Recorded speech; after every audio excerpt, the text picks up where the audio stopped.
L'année dernière, nous sommes partis dans cette démarche éco-responsable avec l'appui du pôle lycée de la région Île-de-France. Les principaux axes que nous avons développés depuis l'année dernière sont la préservation de la biodiversité, la gestion et le traitement des déchets.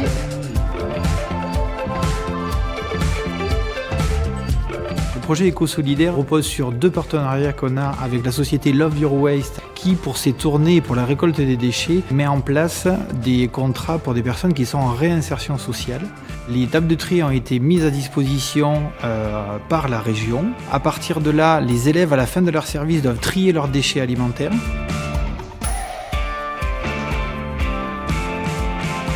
Dans le lycée, quand on est éco-délégué, on a un ruban ou une fleur verte lors des événements. On se réunit 2 fois par mois et on parle de plusieurs projets, de sensibiliser au tri. L'éco-campus dans l'avenir, il y a tout ce qui est de la biodiversité. On prend nos propres graines, on les récolte de plantes qu'on a dans le lycée. Et ensuite, en fait, c'est basé sur le système de troc, donc on va les échanger avec les autres participants qui sont des lycées de la région.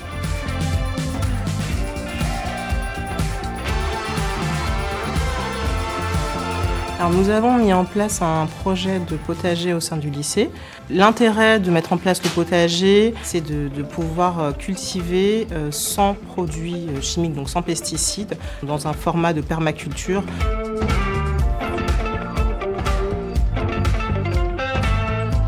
Le but, c'était avec des élèves de faire un recensement de cette biodiversité sur au moins 3 ans. Le but étant justement de voir si cette biodiversité pouvait évoluer au cours du temps et notamment avec l'implantation des moutons dans la cour du lycée.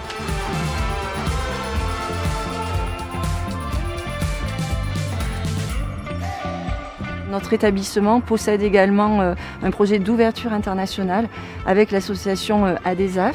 Donc nous recevons des jeunes diplômés en service civique avec les professeurs d'histoire, géographie et de sciences économiques et sociales dans les classes de seconde et de première pour parler d'agroécologie en Afrique et de gestion responsable de l'eau.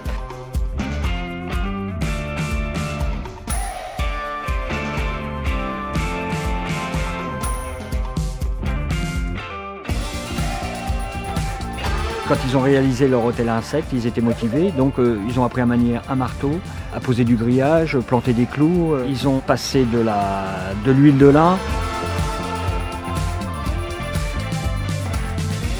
Toutes ces activités qui sont non scolaires, entre guillemets, favorisent l'échange et le lien entre les élèves et tout ça, ça peut les faire travailler sur la confiance en eux qui est très importante pour leur avenir et construire leur vie professionnelle.